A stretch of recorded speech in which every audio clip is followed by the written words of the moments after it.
बिस्मिल्लाहिर्रहमानिर्रहीम। अस्सलामु अलैकुम वरहमतुल्लाहि वबरकातुहू।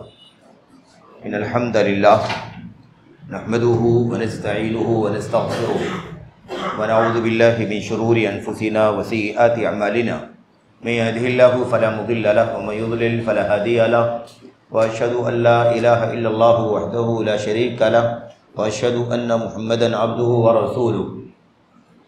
अम्मा बअदु फ़इन्न खैरल हदीस किताबुल्लाह व खैरल हदी हदी मुहम्मदिन सल्लल्लाहु अलैहि वसल्लम व शर्रल उमूरि मुहदसातुहा व कुल्लु मुहदसतिन बिदअह व कुल्लु बिदअतिन ज़लालह व कुल्लु ज़लालतिन फिन्नार।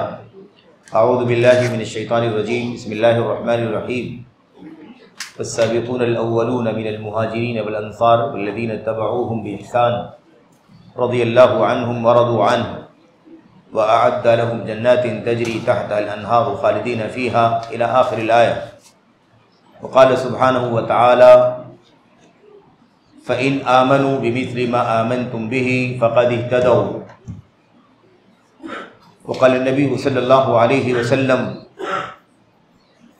फ़अलैकुम बिसुन्नती व सुन्नतिल खुलफ़ाइर राशिदीन अल महदीय्यीन मिन बादी इला आखिरिल हदीस। मस्जिद अक्सा अहले हदीस चीता कैम्प के काबिल एहतराम मुंतज़िमीन, अराकीन, ज़िम्मेदारान, आप तमाम काबिल एहतराम बुज़ुर्गों, नौजवान साथियों, काबिल एहतराम माँ और बहनों, अज़ीज़ बच्चों, सहाबे किराम के फ़हमो अमल का मकाम, ये हमारा आज का उन्वान है और वक्त मुख्तसर है, बातें बहुत सारी हैं, इसलिए बिला तमहीद हम इस मौजू में बराह रास्त दाखिल होने जा रहे हैं और इससे मुताल्लिक जो बहुत इख्तिसार के साथ चंद बातें अर्ज़ करनी हैं उसमें दाखिल होना चाहते हैं। अल्लाह के कलाम की एक दो जगहों से आयतें पढ़ी गई हैं। अल्लाह के नबी अलैहिस्सलाम की बहुत सारी हदीसों में से एक मशहूर मारूफ हदीस भी आपके सामने पढ़ी गई है। हमारा और आपका जो उन्वान है आज के इस मुहादरे का, आज के इस दर्स का, वो है सहाबे किराम के फ़हम और उनके अमल का मकाम। सहाबे किराम ने जो कुछ समझा है और जो कुछ अमल किया है और उसकी इस्लाम में क्या अहमियत है, क्या मकाम है। हम बाद के मुसलमान, और बाद के मुसलमान से मुराद आजकल के मुसलमान नहीं हैं, वो सारे मुसलमान हैं जो सहाबा के अलावा हैं। सहाबे किराम के अलावा जो सारे के सारे मुसलमान हैं, उन तमाम जिनमें ताबईन हैं, तबे ताबईन हैं, तबुल अतबा हैं और उनके बाद के लोग हैं अइम्मा, मुहद्दिसीन, फुक़हा, और फिर तरतीब तसलसल के साथ हर दौर और हर ज़माने के लोग, यहाँ तक कि आज हम और आप इस 16वीं 15वीं सदी हिजरी में ज़िंदगी गुजार रहे हैं और क़यामत तक जितने भी लोग आने वाले बसने वाले हैं, सभी लोग इस बात में शामिल हैं। सहाबे किराम के फ़हम और उनके अमल का मकाम, सहाबे किराम के फ़हम और अमल की बात चल रही है तो गैर सहाबा जितने भी हैं उन सब के लिए, तमाम मुसलमानों के लिए सहाबे किराम के फ़हम का क्या मकाम है, सहाबे किराम की अमल की क्या अहमियत है, सहाबे किराम ने जो समझा, फ़हम का मतलब समझ, क्या समझा है और अमल क्या किया है। ये समझ और अमल, जाहिर सी बात है कि इनकी अपनी मनमानी कोई समझ की बात नहीं चल रही है और इनके अपने अमल जो किताब व सुन्नत से आज़ाद हो करके, ऐसी कोई बात भी यहाँ पर मुराद नहीं है। सहाबे किराम के फ़हम और अमल का माना क्या है, अल्लाह के कलाम की आयात का माना उन्होंने क्या समझा है और अल्लाह के कलाम की आयात पर अमल कैसे किया है, अल्लाह के नबी अलैहिस्सलाम की हदीसों को कैसे समझा है और उस पर अमल कैसे किया है। उन सहाबे किराम के कुरान और सुन्नत के समझने और कुरान और सुन्नत पर अमल करने का दीन में मकाम क्या है और तमाम मुसलमानों की ज़िंदगी में उसकी क्या अहमियत है। अगर सहाबे किराम के फ़हम पर एतमाद मुसलमान न करें, ये तमहीद से मुतालिक थोड़ी सी बातें, अगर मुसलमानों का कोई तबका किसी दौर में, किसी ज़माने में, कोई भी फ़िरका, कोई भी गिरोह, कोई भी फ़र्द कोई भी मर्द खातून, कोई भी अरब अजम का कोई भी हो, अगर अल्लाह के नबी अलैहिस्सलाम के सहाबे किराम के फहम यानी उनकी समझ का एतबार न करे, सहाबे किराम के अमल पर एतमाद न करे, बल्कि वो कुरान करीम की आयात को, अल्लाह के नबी अलैहिस्सलाम की हदीसों को अपनी मर्जी के मुताबिक समझ ले और अपनी मर्जी के मुताबिक उस पर अमल कर डाले, तो उसका नुकसान क्या होगा? जाहिर सी बात है, हम और आप बात कर रहे हैं सहाबे किराम के फहम व अमल का मकाम क्या है।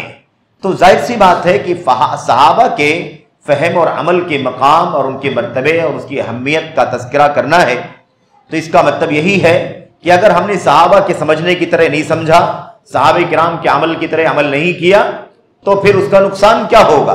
और सहाबे किराम के फहम की तरह समझा और सहाबे किराम के अमल करने की तरह अमल किया, तो उसका नेक अंजाम क्या होगा?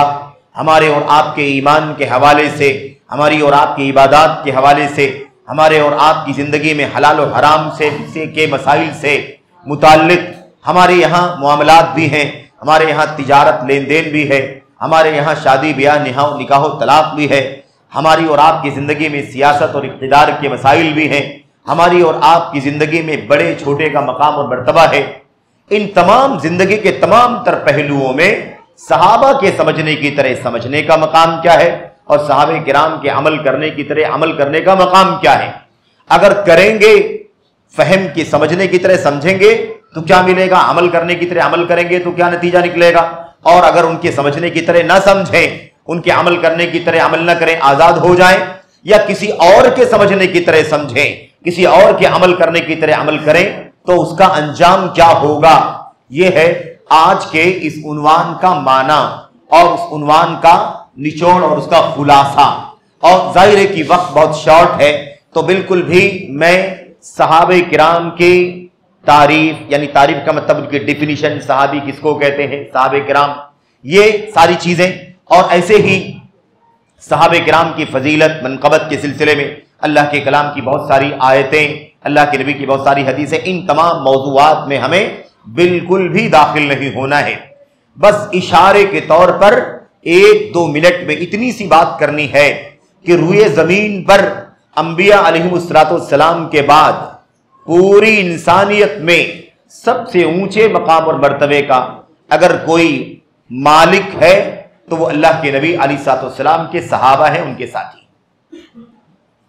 इसमें किसी भी तरह का शक व शुबहा पैदा करना, इसमें किसी भी तरह का खलल डालना, इसमें किसी भी तरह का किसी भी तरह की मिसाल के तौर पर तनकीद करना, नक्द करना, रद्द करना, उंगली उठाना, कलम चलाना, हर्जा सराई करना, गाली गुरूज करना, सब्बो शितम करना, किसी के अखलाक व आदात पर कोई गुफ्तगू करे, किसी सहाबी रसूल की खिलाफत और उनके दौरे खिलाफत और निज़ाम हुकूमत के सिलसिले में कोई एतराज़ करे, उनके तक़वा व तहारत के सिलसिले में कोई बात करे, तो याद रखें कि इसकी सज़ा बे इंतहा खतरनाक है।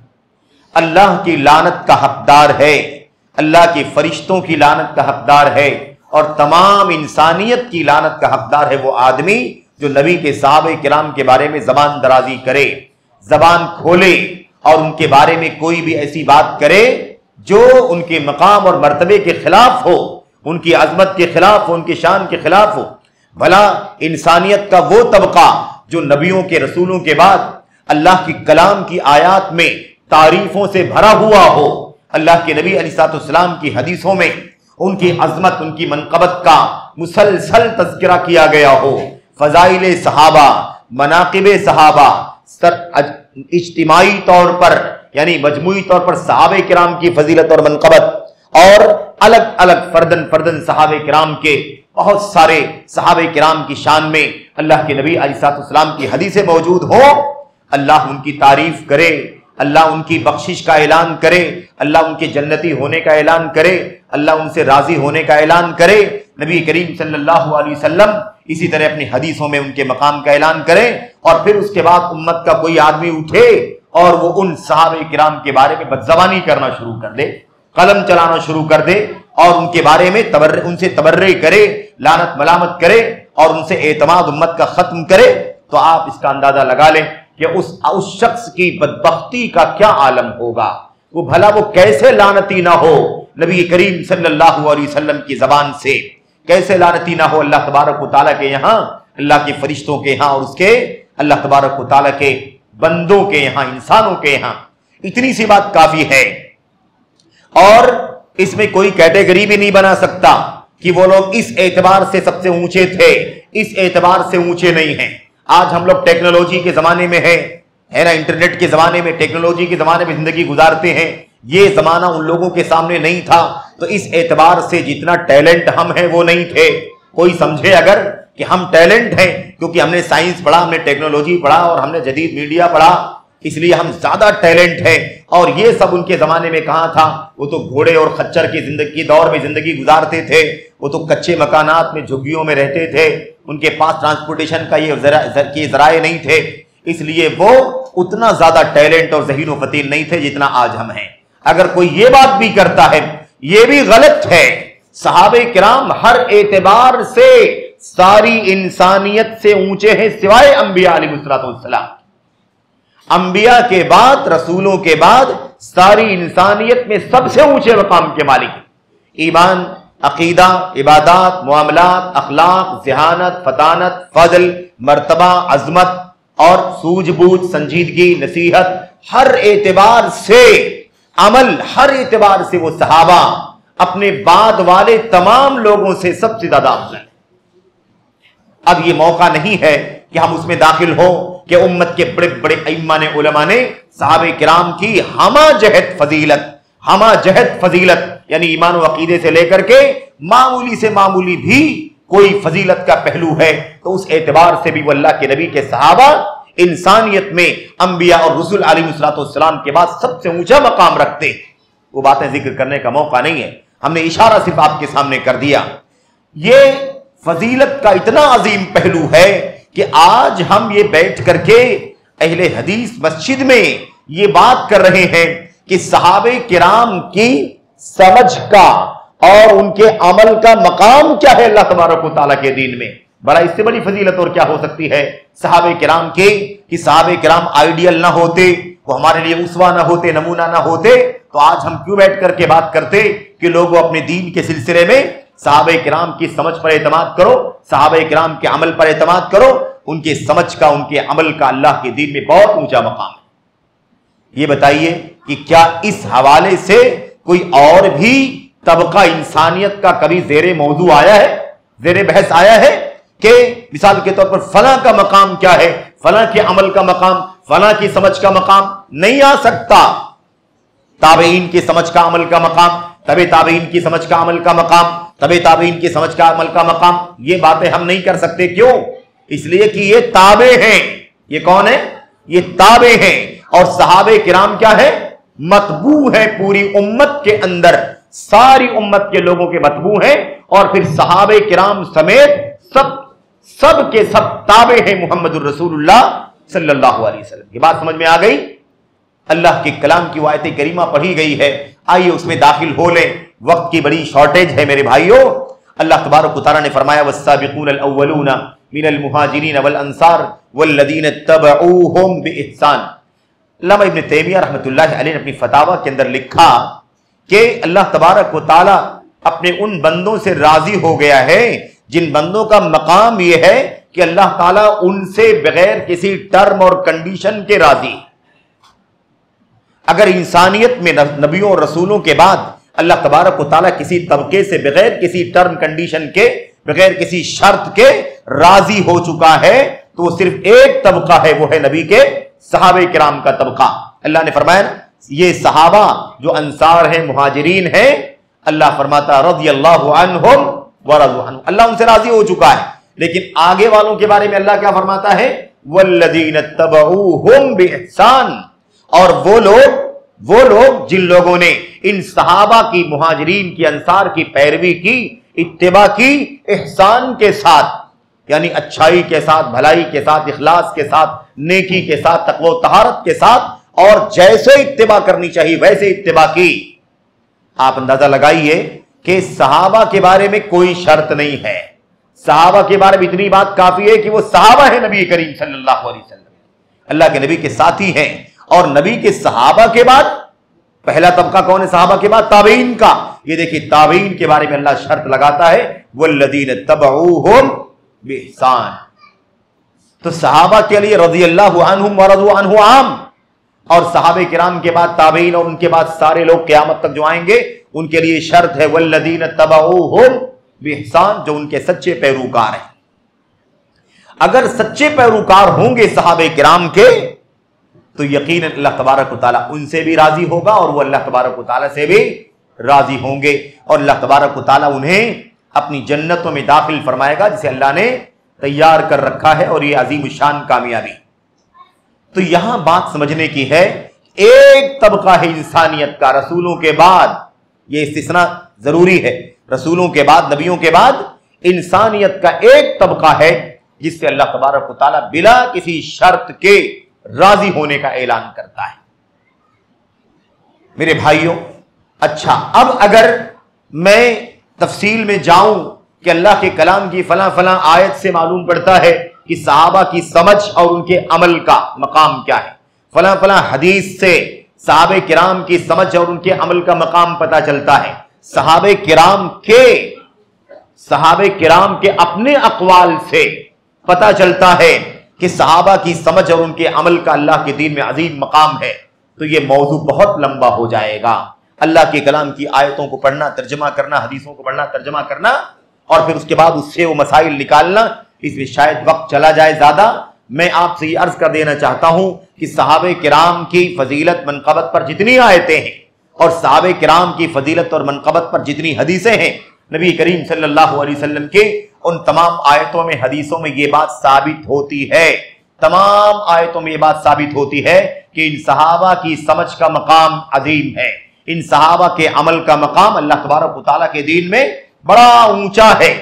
इस सारी आयतों से, सारी हदीसों से बात साबित होती है। अक्सर व बेशतर हमारी मस्जिदों में अल्लाह के फजल करम से, हमारे जलसों में, खिताबात में, दुरूस में, इज्तिमाआत में सहाबे किराम की अजमत का मौजू ज़ेरे बहस आता है, और हम सारी आयतें पढ़ते हैं, सुनते हैं, सारी हदीसें पढ़ते हैं, सुनते हैं।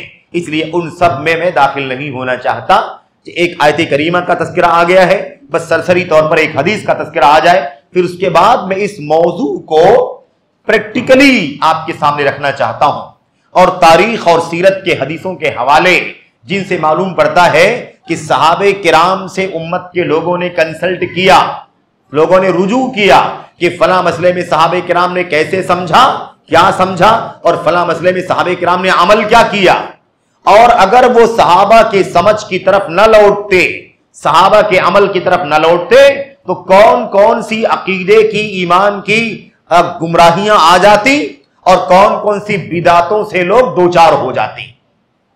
इस हवाले से बहुत सारे नमूने अल्लाह के नबी अलैहिस्सलाम की हदीसों में और सहाबे किराम की सीरत में, सीरत की किताबों में मौजूद हैं। हो सकता है हम 2 4 हवाले, 5 हवाले, 6 हवाले वक्त के एतबार से उनका तज़किरा आपके सामने करें, जिससे ये बात साबित होगी कि अमली तौर पर देखो कि सहाबे किराम की समझ का मकाम कितना ऊंचा है और सहाबे किराम के अमल का मकाम कितना ऊंचा है।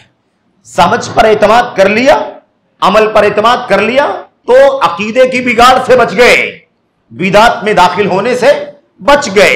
अगर न एतमाद करते नबी के सहाबा की समझ पर और नबी के सहाबा के अमल पर एतमाद न करते, तो अकीदे में बिगाड़ा जाता और सुन्नत के बजाय बिदअत के रास्ते में फंस जाता।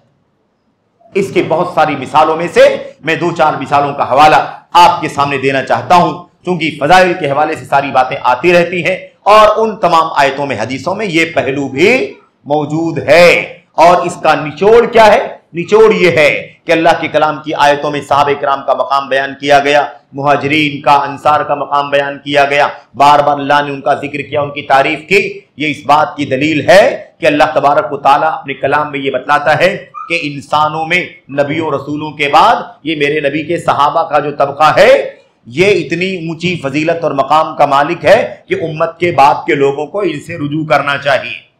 जैसे इन्होंने दीन को समझा वैसे समझना चाहिए, जैसे इन्होंने अल्लाह के दीन पर अमल किया वैसे इनको अमल करना चाहिए। ऐसे ही अल्लाह के नबी की हदीसों में आयत करीमा आप जानते हैं, अल्लाह तबारक व तआला फरमाता है फ़इन आमनू बिमिस्लि मा आमनतुम बिही फ़क़द इह्तदौ।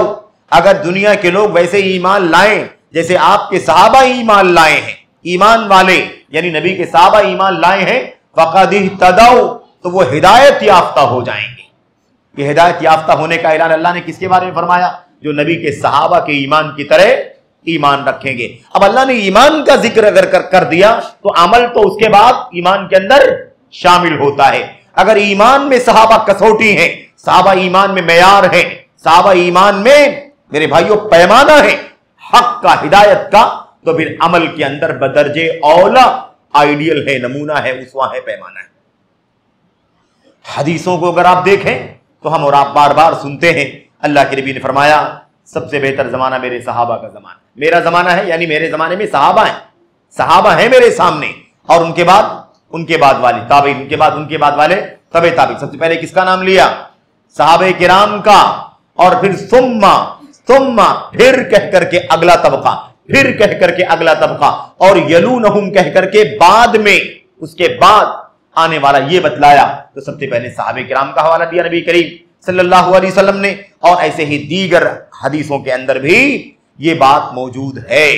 अल्लाह के नबी ने फरमाया इख्तिलाफात दुनिया में बहुत होंगे, इंतिशार बहुत होंगे, बड़े फिरके, बड़े इज्म, बड़े अहजाब, पार्टियां, टोलियां, गिरोह, धड़े उम्मत के अंदर आ जाएंगे इस्लाम के नाम पर। उस इख्तिलाफ और इंतिशार में, फिरकावारियत में तुम्हारा काम क्या है? मेरी सुन्नत तलाश करना, मेरे सहाबे किराम खुसूसियत के साथ खुलफाए राशिदीन, इनकी सुन्नत को तलाश करना। और फिर आगे अल्लाह के नबी ने क्या फरमाया? उसे मजबूती से पकड़ना, दांतों से जकड़ लेना। ऐसा लगता है कि खींचतान होने वाली है फ्यूचर में आपको सुन्नत से हटाने की साजिश चलेगी, आपको सुन्नत से भटकाने की कोशिश चलेगी। बड़े बड़े नाम, बड़े बड़े फिरके, बड़े बड़े झंडे बैनर लेकर के आएंगे और आपको सहाबा के रास्ते से, नबी की सुन्नत से, नबी के रास्ते से, सहाबा की सुन्नत से, सहाबा के रास्ते से आपको हटाने भटकाने की कोशिश की जाएगी। ये इस बात की दलील है। आइए बराह रास्त मौजू के अंदर दाखिल होते हैं, इस तीसरे नुक्ते के अंदर के कुछ नमूने, कुछ मिसालें, जिससे मालूम पड़े कि सहाबा की समझ और सहाबा का अमल किस तरह से हमारे लिए ऊंचा मकाम रखता है। इस हवाले से कुछ वाकयात तो ऐसे हैं जो वाकयात आपको मालूम हैं, हमें बस याद दहानी करानी पड़ेगी, और कुछ वाकयात ऐसे हैं जो शायद हो सकता है कि आपने न सुना हो, या बाद भाइयों ने सुना हो, बाद लोगों ने न सुना, ऐसा भी हो सकता है। तो हम बहरहाल 2, 4, 6 हवाले आपके सामने पेश करना चाहते हैं।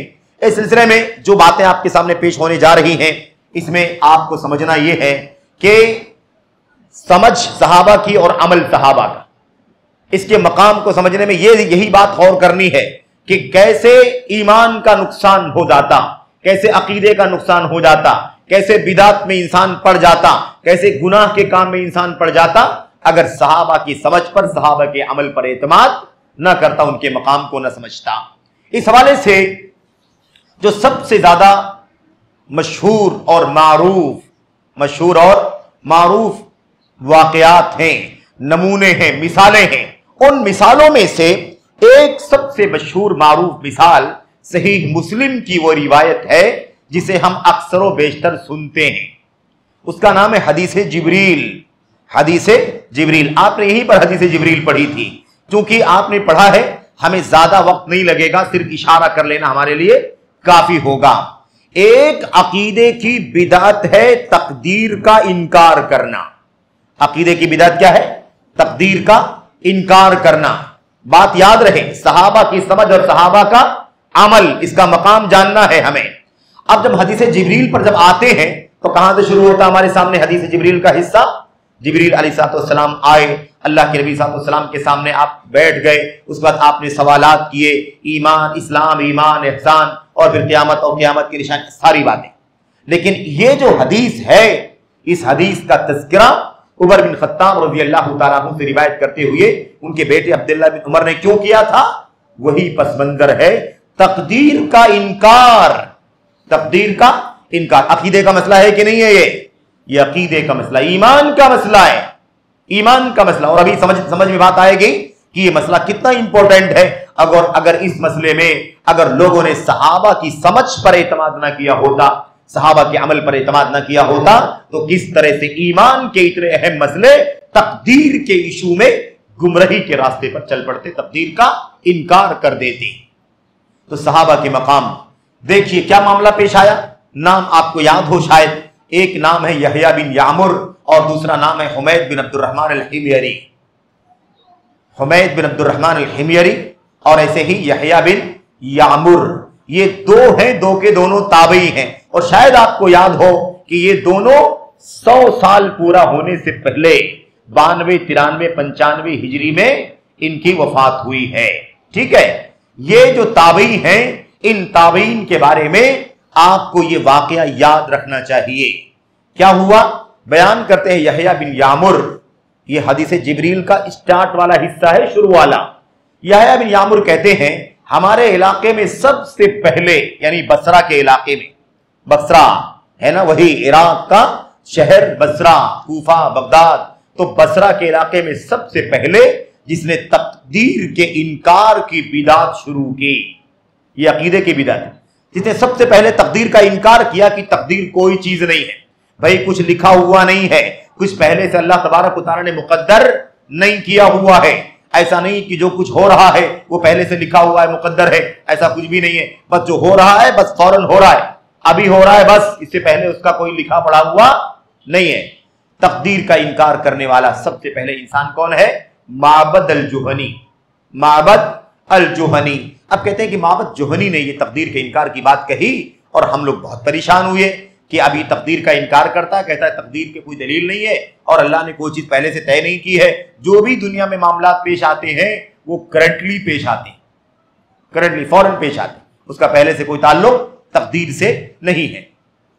हम दोनों ने, कहते हैं हम दोनों हज के लिए या उम्रे करने के लिए निकले और उसके बाद हम लोगों ने सोचा था कि पहुंचेंगे जब तो अल्लाह के नबी के सहाबा से मुलाकात हो जाएगी, किसी न किसी सहाबी से मुलाकात करके ये मसला अकीदे का उनके सामने रखेंगे। कहते अभी हम लोग चल ही रहे थे, मक्का पहुंचे और झट से हमारी नजर अब्दुल्लाह बिन उमर रजी अल्लाह तआला अन्हु पर पड़ गई। अब्दुल्लाह बिन उमर रजी अल्लाह तआला अन्हु जैसे नजर आए, और कौन है अब्दुल्लाह बिन उमर? अल्लाहु अकबर, उलमाए सहाबा, किबार उलमाए सहाबा में से हैं अब्दुल्लाह बिन उमर। बहरहाल अब्दुल्लाह बिन उमर रजी अल्लाह तआला नजर आए। कहते हैं हम दो साथी थे, एक ने दाएं से पकड़ लिया, दूसरे ने बाएं से उनको घेर लिया और उसके बाद ये यहया बिन यामुर कहते हैं कि मैंने बात शुरू कर दी क्योंकि मेरे जहन में आया कि मेरे साथी जो हैं अब्दुर्रहमान, यहया बिन हुमैद बिन अब्दुर्रहमान, वो मुझे ही बात करने के लिए कहेंगे। बहरहाल मैंने बात करनी शुरू की तो मैंने कहा क्या कहा भाई, हमारे अब्दुल्लाह बिन उमर रज़ी अल्लाह तआला से क्या कहा, हमारे इलाके में बसरा में एक आदमी तकदीर का इनकार करता है और धीरे धीरे 2, 4, 6 लोग उसके पीछे आ रहे हैं और लोग तकदीर के इनकार का अकीदा धीरे धीरे फैलाने का काम कर रहे हैं। आपसे हमारी मुलाकात हुई है, हम जानना चाहते हैं कि अब तकदीर के इनकार करने का क्या मसला है और ऐसे लोगों का क्या अंजाम होगा। क्या सही है कि तकदीर कोई चीज नहीं है, या तकदीर जो लोग ईमान नहीं रखते कि तकदीर कोई हकीकत है, इनकार करते हैं, ऐसे लोगों के बारे में आपका क्या ख्याल है, बताइए। अब अब्दुल्लाह बिन उमर रज़ियल्लाहु ताला अन्हु ने क्या किया, उन्होंने कहा अल्लाहु अकबर, और बात बहुत शॉर्ट में उन्होंने क्या कहा, जा करके उनको बता देना कि मैं उनसे बरी हूं और वो मुझसे बरी हैं, मेरा उनसे कोई ताल्लुक नहीं है, मैं कते ताल्लुक करता हूं उनसे और वो कते ताल्लुक कर लिया उन लोगों ने मुझसे, मेरा उनसे उनका मुझसे कोई ताल्लुक नहीं है। और क्या कहा, और कहा जा करके बतला देना कि अगर तकदीर पर ईमान नहीं रखेंगे और उहद पहाड़ के बराबर सोना भी खर्च करेंगे तो अल्लाह तबारक व तआला उनका ईमान कबूल नहीं करेगा। ये जाकर के बतला देना, ये बात कही और उसके बाद दलील के तौर पर वो हदीस जिसको हदीसे जिब्रील कहते हैं वो पढ़ करके उन्होंने क्या किया, वाकया सुनाया कि अब्दुल्लाह बिन उमर, मेरे वालिद उमर बिन खत्ताब रिवायत करते हैं नबी करीम सल्लल्लाहु अलैहि वसल्लम। उसके बाद पूरा वाकया आप सोचिए, पूरे हदीस जिब्रील को बतौर दलील अब्दुल्लाह बिन उमर ने पेश किया था, तो क्या साबित करने के लिए पेश किया था, तकदीर पर ईमान पेश करने के लिए। क्या फरमाया था, अखबिरनी अनिल ईमान, अल्लाह के नबी मोहम्मद आप ईमान के बारे में बताइए। तो अल्लाह के नबी ने क्या जवाब दिया था, अल ईमान अन तुमिना बिल्लाहि व मलाइकतिहि व कुतुबिहि व रुसुलिहि व बिल यौमिल आखिर व बिल क़दरि खैरिहि व शर्रिहि। तकदीर पर ईमान 6 अरकान में से एक रुकन है। और जिसका तकदीर पर ईमान नहीं होगा वो आदमी कभी मुसलमान नहीं हो सकता। ये दलील पेश की थी। अब यहां पर समझें बिल्कुल इख्तिसार के साथ सहाबे किराम की समझ, सहाबे किराम के फहम और अमल का मकाम, सहाबे किराम के फहम और अमल का मकाम। देखिए ये दोनों ताबई हैं। अल्लाह के नबी अलैहिस्सलाम के सहाबी अब्दुल्लाह बिन उमर के पास आए। देखो एक सहाबी रसूल अल्लाह के नबी के सहाबी अब्दुल्लाह बिन उमर से कि समझ का मकाम कितना ऊंचा है, उनके अमल का मकाम कितना ऊंचा है कि उन ताबईन ने अगर नबी के सहाबी से मुलाकात न की होती और ये सोच करके ना आते कि सवाल करेंगे, पूछेंगे, मसले को मालूम करेंगे और चल करके फिर बसरा में जो लोग तकदीर का इनकार करते हैं उन्हें तंबीह करेंगे। अगर उन्होंने ऐसे ही मसले को छोड़ दिया होता, सहाबा से रुजू ना करते, खुद ही समझ लेते, आपस में डिस्कस करके समझ लेते। वो तो सहाबा के साथी थे ना ताबीन, अगर वो डिस्कस करते तब भी हक और हिदायत की राह पर पहुंच सकते। आज मेरे भाइयों ऐसे ही 12 साल 15 साल 20 साल 18 साल के ये बच्चे नौजवान इकट्ठा होकर के दीन के इशूज में डिस्कस कर रहे हैं। कोई उस्ताद नहीं है उनका, और जिनको उस्ताद समझते हैं वो बेचारे खुद मसाकीन हैं, उनके पास खुद इल्म की कोई बुनियाद नहीं है। वही मामला है, सारे आउटसाइडर, कोई इस लाइन से, कोई उस लाइन से, कोई उस लाइन से। मैं इशारा कर रहा हूं उस नौजवानों के क्लब की तरफ जिसको मेरे भाइयों यूथ क्लब के नाम से जाना जाता है। आपने देखा होगा। अफसोस करें इन नौजवानों पर कि इनका क्या आलम होगा। नबी के सहाबा से अगर ताबईन रुजू न करे और सहाबा की समझ की तरह ना समझे, सहाबा के अमल की तरह अमल ना करें, तो तकदीर के इनकार की गुमराही में पड़ जाएं। आप अंदाजा लगाइए, सहाबी रसूल की समझ एकदम वाज़ेह है कि नहीं वाज़ेह कि तकदीर ईमान का बुनियादी हिस्सा है, और आकर के जाकर के बता देना मेरा उनसे और उनका हमसे कोई ताल्लुक नहीं है। और अगर तकदीर पर ईमान नहीं लाएंगे, तकदीर पर ईमान नहीं लाएंगे और अल्लाह की राह में उहुद पहाड़ के बराबर सोना भी खर्च करेंगे, मा यक़बलुल्लाहु मिनहुम, तो अल्लाह तबारक व तआला उनके ईमान को कबूल नहीं फरमाएगा। तो सहाबा के फहम का मकाम समझ में आया कि नहीं आया? ये ताबईन थे। अब कोई कहे सहाबा के साथी तो ही है ताबईन, तो सहाबा तक उनको जाने की क्या जरूरत है? ताबईन का मकाम तो सहाबा के बाद ही है, एकदम अटैच है। तो उन्होंने जो समझा वो भी सही है। अगर वो खुद ही समझ लेते तो वो भी क्या होता? सही होता। अगर कोई कहे, ये कहना सही होगा? नहीं सही होगा। क्यों? इसलिए कि सहाबे किराम के साथी ही थे वो जो तकदीर के मसले को अब्दुल्लाह बिन उमर रज़ी अल्लाह तआला अन्हु से समझने के लिए और उस सिलसिले में उनका मौक़िफ़ जो भी है दलीलों की रोशनी में वो समझने के लिए आए थे। और यहां ये बात भी साबित होती है कि सहाबे किराम अपनी राय से, अपनी अकल से बात नहीं करते थे। वो सहाबा जो बात मौक़िफ़ रखते थे, जो कुछ समझा था, जो कुछ समझा था, जो कुछ अमल किया था, उसकी दलील मौजूद थी उनके सामने। इसीलिए फौरन हदीस जिब्रील का वाकया पूरा वाकया, पूरी हदीस उनके सामने क्या कर दिया? बतौर दलील और इस्तिदलाल पेश कर। मेरे भाइयों, तकदीर का मसला ईमान का बुनियादी मसला है, 6 अरकान में से एक रुकन है। अगर कोई तकदीर का इनकार करे वो मुसलमान नहीं हो सकता, वो काफिर होगा जो तकदीर का मुनकिर हो। और ये एक मिसाल है, ये इशारे के तौर पर इतनी बात काफी। दूसरी बात, अल्लाह के दीन के अंदर ऐसी बिदातों में से एक बिदात जिसका ताल्लुक अकीदे से, इसका ताल्लुक किससे? अकीदे से। एक बिदात है खारजियत की बिदात। खारजियत की बिदात, हम लोग पहले अकीदे की बात कर लेते हैं कि सहाबा की समझ, सहाबा के फहम अमल का अगर हमने एतबार नहीं किया, उसके मकाम को नहीं समझा, तो अकीदे का बिगाड़ आएगा और अकीदा इंसान का बर्बाद हो जाएगा, जाया हो जाएगा। आपने नाम सुना होगा शायद यजीद बिन सुहैब अल फकीर का। यजीद बिन सुहैब अल फकीर का, यजीद अल फकीर के नाम से जाने जाते हैं। यजीद अल फकीर, ये भी कौन है? ये भी ताबई हैं। और खारजियत का मसला बहुत बड़ा मसला रहा इस्लामी तारीख का, और इस्लामी तारीख का सबसे बड़ा फितना और सबसे बड़ी बिदात इस्लामी तारीख में जो वजूद में आई है वो यही खारजियत की बिदात। अच्छा, यजीद अल फकीर का वाकया क्या है? सीरत के अंदर, तारीख के अंदर, हदीसों के अंदर क्या है उसका निचोड़? यजीद अल फकीर कहते हैं, और बहुत अजीब व गरीब लफ्ज इस्तेमाल किया है। वो क्या कहते हैं? कहते हैं कि शगफना शगफना फिक्रुल खवारिज, कहते हैं मामला यह हो गया कि हमारे दिल की गहराई में खवारिज की फिक्र बैठ गई। शगफ किसे कहते हैं? एक है मोहब्बत, और शगफ किसे कहते हैं? मोहब्बत का एकदम दिल के अंदर घुस जाना, इसको शगफ कहते हैं। शगफ शिगाफ से बना हुआ है, समझ रहे हैं? शिगाफ के माने पैटर्न के होते हैं, जैसे कोई चीज फट जाए और उसके अंदर बिल्कुल दाखिल हो जाए, ऐसे ही बिल्कुल ये बात, ये फिक्र, ये अकीदा, ये नजरिया जो बातिल था, गलत था, कहां दाखिल हो गया था? उनके दिल के अंदर। और वो नजरिया क्या था? फिक्रुल खवारिज, खवारिज का अकीदा। भाई जो भी कुफ्र, जो भी झूठ बोले वो काफिर है, उसकी गर्दन मार दो। जो भी बदकारी कर ले वो काफिर, उसकी गर्दन मार दो। जो भी आदमी गीबत करे वो काफिर, उसकी गर्दन मार दो। ये किसका अकीदा है?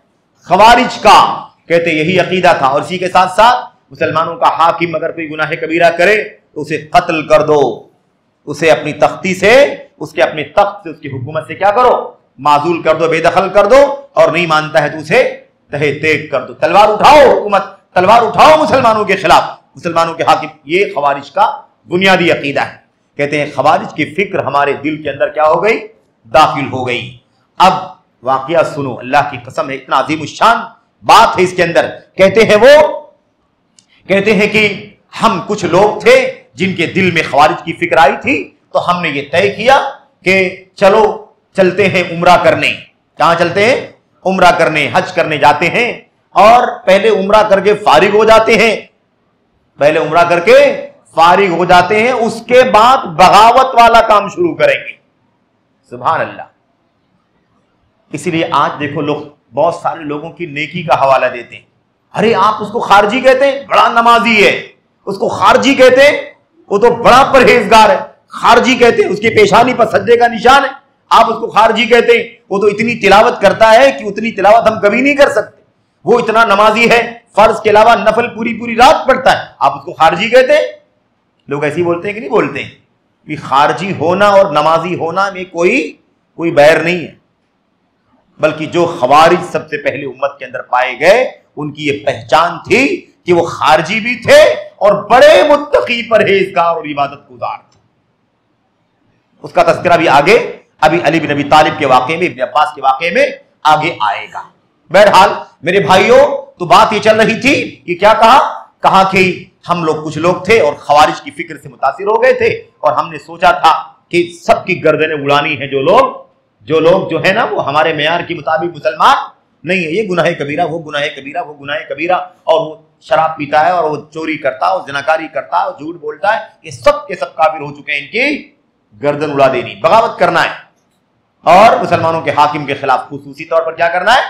बगावत। कहते हमने एकदम तय किया, यजीद अल फकीर ने, कहते हमने तय किया कि पहले हज उम्रे से फारिग हो जाएंगे, और उसके बाद अपनी मिशन पर, खारजियत के मिशन पर, दंगे और फसाद के मिशन पर लग जाएंगे। किसके मिशन पर? आज के दौर में सैयद कुतुब के मिशन पर, हसन बन्ना के मिशन पर, मौदूदी साहब के मिशन पर, और सुरूर नायब ज़ैनुल आबिदीन के मिशन पर, और ऐसे बहुत सारे लोग हैं, इनके मिशन पर लग जाएंगे। समझ रहे हैं कि नहीं समझ रहे हैं? इसके मिशन पर लग जाएंगे। बहरहाल कहते हैं हम लोगों ने उम्रा किया, और उम्रा करने के बाद हम लोगों ने मदीने का सफर किया, और मदीने में जैसे हम मस्जिद नबवी में दाखिल हुए तो देखा कि एक बड़ा खूबसूरत एक बुजुर्ग एक दर्स में बैठे हुए हैं, एक दर्स का हल्का लगा हुआ। मैं मुख्तसर बतला रहा हूं आपके सामने। कह रहे एक दर्स का हल्का लगा हुआ है, और हम लोगों ने देखा कि मजलिस लगी हुई है, तो किसी से पूछा ये कौन साहब है जिनका दर्स चल रहा है? ये कौन साहब है जिनका दर्स चल रहा है? लोगों ने बताया, कह रहे ये तुम नहीं जानते हो, ये जाबिर बिन अब्दुल्लाह अंसारी रज़ियल्लाहु ताला अन्हु है, साहिबु रसूलिल्लाह सल्लल्लाहु अलैहि वसल्लम, अल्लाह के नबी के सहाबी जाबिर बिन अब्दुल्लाह रज़ियल्लाहु ताला। इसमें थोड़ा वक्त लगेगा, थोड़ा सा वाकया। कहते हैं कि जब वो आकर के बैठ गए मस्जिद में, मजलिस में आकर के क्या हो गया? बैठ गए। बोले अच्छा साहबी रसूल है, जरा सुनते हैं क्या बयान करते। कहते हैं, मैं उसका खुलासा बतलाऊं। कहते हैं कि वो बयान ये कर रहे थे जिसको जहन्नमीयीन कहा जाता है। अब मैं शॉर्ट में बतलाता हूं, जहन्नमियों के बारे में, जहन्नमीयीन के बारे में बात कर रहे थे। ये जहन्नमीयीन क्या है? बिल्कुल मुख्तसरन सही मुस्लिम वगैरह की रिवायत में वाक़या मौजूद है, हदीस मौजूद है।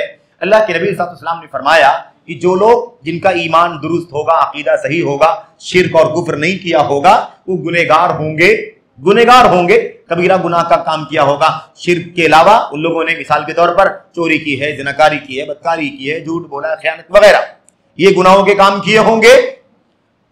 हम और आपका अकीदा है ना किताब सुन्नत की रोशनी में कि ऐसे लोगों का फैसला अल्लाह तबारक व तआला के हवाले। अल्लाह ताला चाहेगा तो इनको जहन्नम में डाल के सजा देगा, और सजा जितनी बनती है उतनी सजा मिलने के बाद अल्लाह उनको निकाल देगा, जन्नत में दाखिल करेगा। और या तो अल्लाह तबारक व तआला उन्हें अपने फजलो करम से ऐसे ही माफ कर देगा, बख्श देगा। इंशा गफर लहू, इंशा अज़बहू, इंशा गफर लहू। अल्लाह ताला चाहेगा तो अज़ाब देगा और चाहेगा तो उसे बख्श देगा। ये किताब सुन्नत का अकीदा है। तो अब वो जो जहन्नमीन थे ना, वो क्या मामला क्या था? ऐसे ही लोगों के बारे में अल्लाह के नबी ने फरमाया जिनका ईमान सही होगा लेकिन बड़े बड़े गुनाहों का उन्होंने इर्तिकाब किया होगा। ऐसे लोगों को अल्लाह ताला अगर अपनी रहमत से माफ नहीं करेगा, अगर जहन्नम में दाखिल कर देगा ताकि उनको अपने जुर्म की सजा मिल जाए, तो जुर्म की सजा मिलने के बाद वो क्या हो जाएंगे? बिल्कुल काले हो जाएंगे, कोयले हो जाएंगे। क्या हो जाएंगे? हाँ, फाहमन, बिल्कुल कोयला हो जाएंगे जल करके। क्या कहते हैं? उसके बाद उन्हें निकाला जाएगा और जन्नत की नहरों में से एक नहर में डुबकी लगवाई जाएगी। सजा मिल गई उनको, गुनाह कबीरा की सजा उन्हें मिल गई। अब उन्हें डुबकी लगवाई जाएगी, वो बिल्कुल 14वीं शब के चांद की तरह चमकने लगेंगे, और उसके बाद उन्हें उठा करके कहां डाल दिया जाएगा? जन्नत में दाखिल कर दिया जाएगा। लेकिन जन्नत में दाखिल होंगे तो जन्नती उनके बारे में कहेंगे ये तो जहन्नमी है। जन्नती उनके बारे में क्या कहेंगे? ये जहन्नमी है। क्या मतलब जहन्नमी है? जन्नत में आदमी बैठा हुआ है, जन्नत में है इंसान, तो जहन्नमी का क्या मतलब है? यानी जन्नती उनको ये कहेंगे कि ये लोग डायरेक्ट जन्नत में नहीं आए हैं, बल्कि इन्होंने जुर्म किया था, सजा काटने के लिए जहन्नम में डाले गए थे, और वहां से गुनाहों को, है ना, जब जहन्नम की सजा के नतीजे में गुनाह इनके खत्म हो गए तो अब ये जन्नत में दाखिल किए गए। यानी जहन्नम का धब्बा लेकर के आए, जहन्नम का धब्बा लेकर के ये कहेंगे। ये बात हजरत जाबिर बिन अब्दुल्ला बयान कर रहे थे। उस दर्स में क्या बयान कर रहे थे? जाबिर बिन अब्दुल्ला बयान कर रहे थे। अब खवारिज के खिलाफ ये बहुत बड़ी दलील है। खवारिज के खिलाफ दलील है कि नहीं? खवारिज गुनाह कबीरा वालों को जहन्नमी कहते हैं, और ये हदीस क्या बयान करती है कि गुनाह कबीरा करने वाले जहन्नम से निकाले जाएंगे। कहां डाले जाएंगे? जन्नत में। ये देखो, खवारिज की फिक्र लेकर के आए थे और फसाद और दंगा करने का प्लान लेकर के आए थे, और दर्स में बैठ गए। किसके दर्स में बैठे? साहबी रसूल के, और वो भी जाबिर बिन अब्दुल्ला रज़ी अल्लाह ताला अन्हु के। उनको सब्र नहीं हुआ कि यार ये तो हमारे मौक़िफ़ के खिलाफ है, ये तो हमारे स्टैंड के खिलाफ है ये बात। अरे वो जहन्नम से निकाल के जन्नत में कैसे दाखिल किए जाएंगे? इनको समझ में नहीं आया। बोले यार हम तो अलग मौक़िफ़ पर चलते हैं। इन लोगों ने एतराज किया। क्या कहा? 2 आयतें पढ़ करके। ये देखो, आयतें पढ़ना आता है, बिदअतियों को आयतें पढ़ना आता है, लेकिन आयतों का माना समझ में नहीं आता है। माना सहाबा जानते, आयतें कोई भी कुरान करीम की खोल करके पढ़ लेगा, लेकिन माना कौन जानेगा? नबी के साहब इकराम जानते हैं, क्योंकि नबी के साहबा अल्लाह के नबी की सोहबत में सुबह शाम रहते थे। वो जानते हैं, नबी के साहबा ने, वो जानते हैं कि नबी ने हमें क्या माना सिखलाया। बहरहाल मेरे भाइयों, कहते हैं उन्होंने 2 आयतें पढ़ करके इतराज कर दिया। कहा, शेख साहब आप कह रहे हैं कि वो जन्नत में दाखिल किए जाएंगे जहन्नम से निकाल के। अल्लाह तबारक व तआला फरमाता है कुल्लमा नज़िजत जुलूदुहुम, नहीं, क्या है उसके अंदर? अल्लाह तबारक व तआला फरमाता है इन्नहुम माकिसून।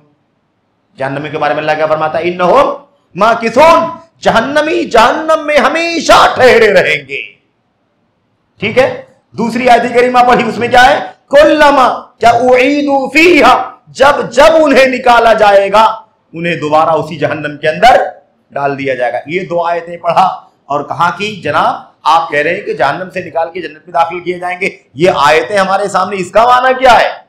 इन आयतों से पता चलता है कि जहन्नमियों को दोबारा जहन्नम में, फिर जहन्नम में, फिर जहन्नम में, बार बार जहन्नम में लौटाया जाएगा। इनकी चमड़ी जल जाएगी, अल्लाह ताला दूसरी चमड़ी पैदा कर देगा और फिर सजा मिलेगी इनको जहन्नम के अंदर, फिर जलेंगे ये। और आप कहते हैं जहन्नम से निकाला जाएगा, जन्नत में दाखिल किया जाएगा।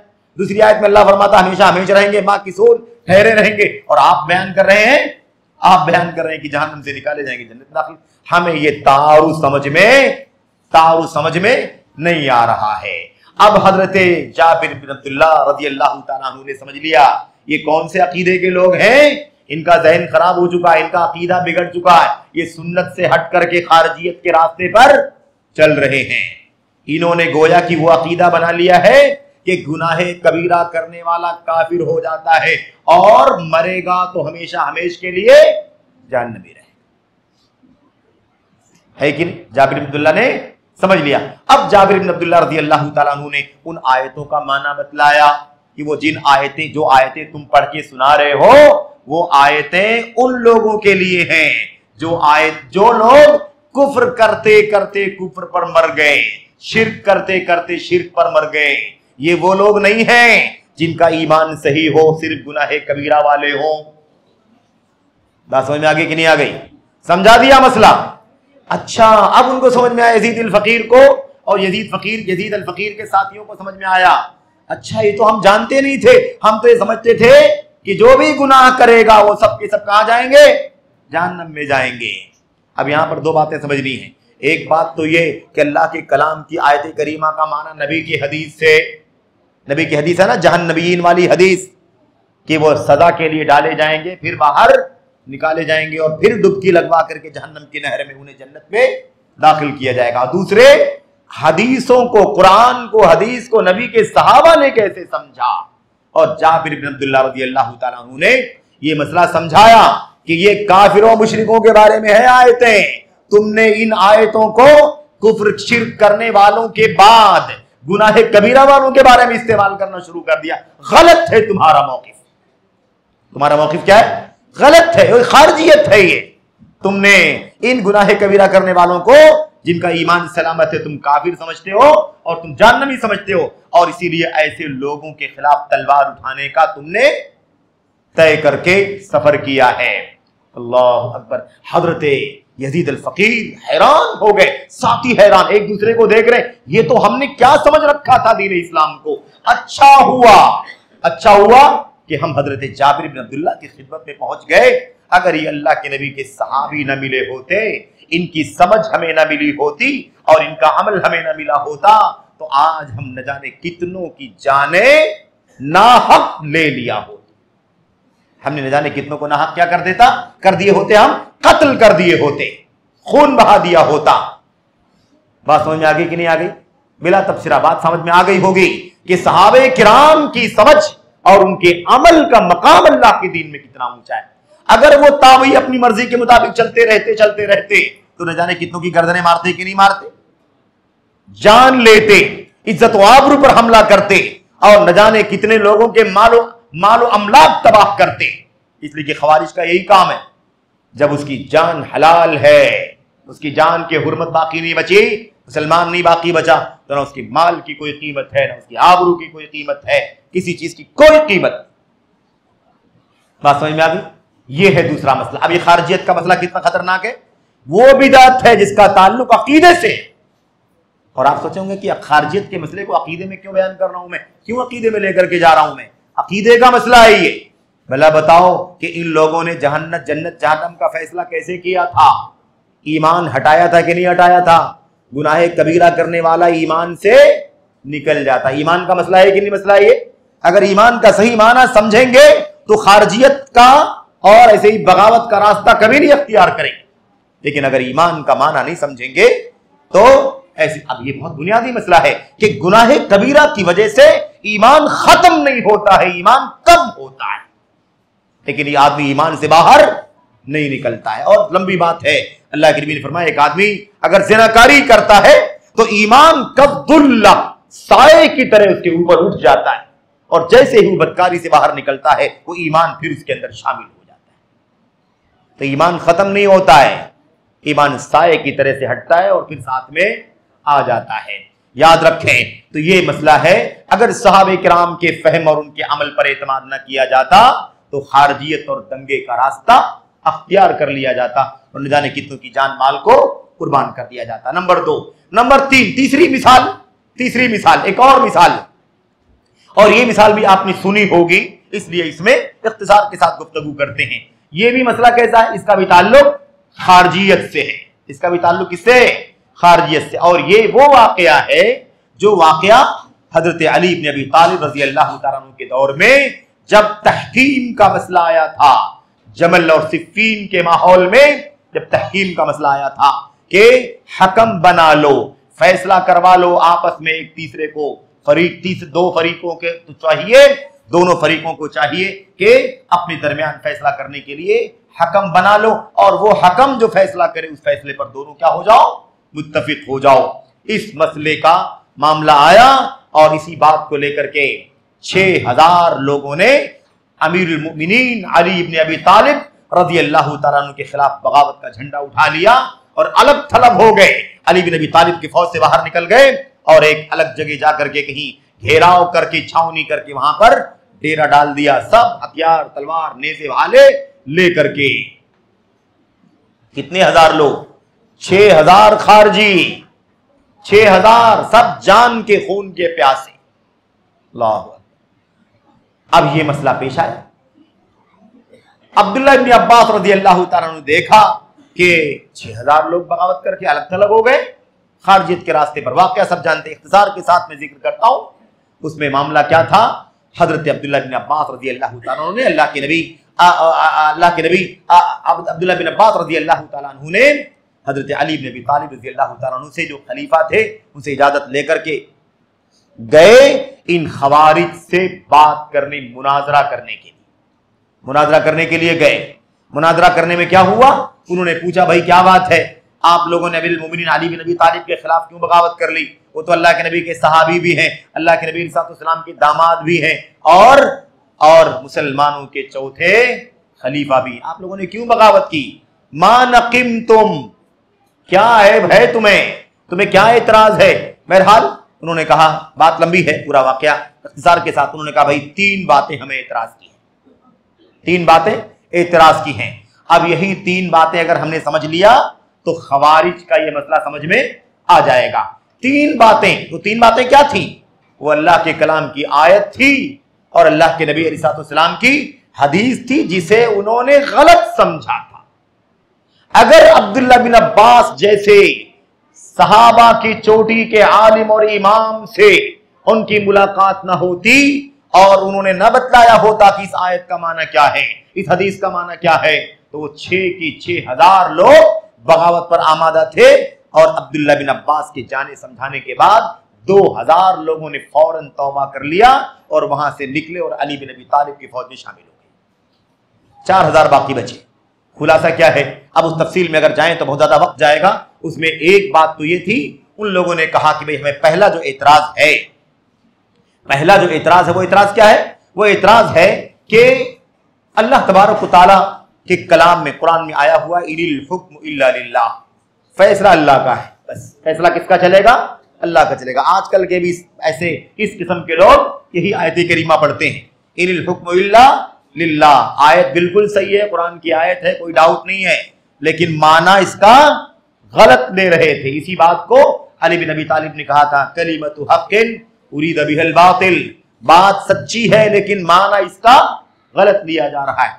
अल्लाह ही फैसला करने वाला है, ये अल्लाह के कलाम की आयत। उन्होंने कहा अल्लाह के कलाम की आयत है, अल्लाह ही फैसला करेगा। और अली बिन अबी तालिब ने फैसला करने के लिए कुछ लोगों को कह दिया कि ये लोग फैसला करेंगे और आप दोनों इनके फैसले पर क्या हो जाओ? मुत्तफिक हो जाओ। ठीक है?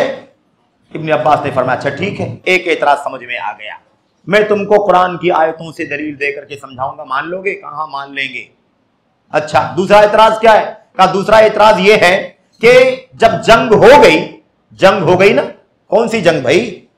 तफसील में जाने की जरूरत नहीं है। जंग क्या थी? वो वही जंग जो हजरत उस्मान गनी की वफात के बाद और अभी अली बिन अबी तालिब के खिलाफत के माहौल में सिफ़ीन और जमल की हुई थी, जिसमें हजरत अली बिन अबी तालिब रज़ी अल्लाह तआला अन्हु के मुकाबले में हजरत मुआविया और उम्मुल मोमिनीन आयशा सिद्दीक़ा रज़ी अल्लाह तआला अन्हा, मेरे भाइयों, बरसरे पैकार हुई। खुलासा उसका यह है कि कहते हमें एतराज ये है कि जब दोनों में लड़ाई हुई, इधर वाले दोनों क्या हुए?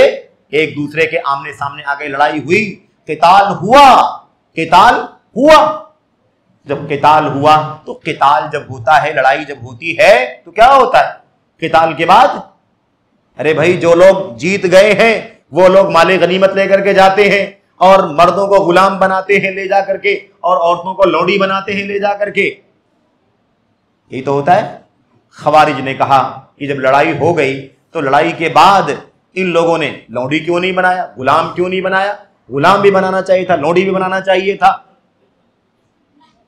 तो अगर वो मुसलमान थे, क्या कहा, अगर वो मुसलमान थे तो जंग ही नहीं होनी चाहिए थी। अगर मुसलमान थे तो जंग होनी नहीं चाहिए, लड़ना ही नहीं चाहिए था। और अगर मुसलमान नहीं थे, जंग हुई, तो फिर मुसलमान नहीं थे तो जैसे जंग हो सकती है ऐसे ही माले गनीमत पर कब्जा भी होना चाहिए था और लौंडी बांदी बना करके लेकर के औरतों को जाना भी चाहिए था। तो ये काम क्यों नहीं किया? ये काम क्यों नहीं किया? ये दूसरा एतराज है। तीसरा एतराज क्या भाई? उन्होंने कहा तीसरा एतराज ये है कि जब लोगों ने एतराज किया, अली बिन अबी तालिब रज़ियल्लाहु तआला अन्हु के खिलाफ बात की, तो अली बिन अबी तालिब ने कहा भाई अगर तुम लोग मुझे अमीरुल मोमिनीन नहीं मानते हो तो मेरे नाम के आगे से अमीरुल मोमिनीन हटा दो। अगर तुमको एतराज है मेरे नाम के साथ अमीरुल मोमिनीन पर, तुम अमीरुल मोमिनीन नहीं मानते हो, ना मानो, और तुम्हें एतराज है तो ये नाम मेरे नाम के आगे से अमीरुल मोमिनीन का लफ्ज क्या करो, हटा दो। तो क्यों हटा दिया? क्या एतराज किया खवारिज ने? कहा क्यों हटा दिया अपने नाम के आगे से? अगर अपने नाम के आगे से अमीरुल मोमिनीन हटा दिया, मोमिनों के अमीर, अगर ये नाम हटा दिया तो जब मोमिनों के अमीर नहीं रहे तो काफिरों के अमीर हो गए। बात समझ में आगे कि नहीं? यही है अकली घोड़े दौड़ाते। ये समझते नहीं है कि हमारे दीन का मामला हमारी अपनी अकल पर डिपेंड नहीं है। ये तीन एतराज किए। अब तीनों एतराज पर तो वक्त मेरे भाई बहुत ज्यादा जाएगा, लेकिन मैं कोशिश करता हूं कि जल्दी जल्दी इनका जवाब दूं। उन्होंने कहा अच्छा और कोई एतराज है? उन्होंने कहा नहीं, बस तीन का जवाब दे दो, अभी तीन का जवाब दे दो। अब्दुल्लाह बिन अब्बास रज़ियल्लाहु तआला अन्हु ने तीनों का जवाब दिया। कहा पहला जो मसला था तुम्हारा फैसला करने वाला मामला, तुम लोगों ने कहा अल्लाह के सिवा कोई फैसला नहीं करेगा, अल्लाह ही फैसला करने वाला है।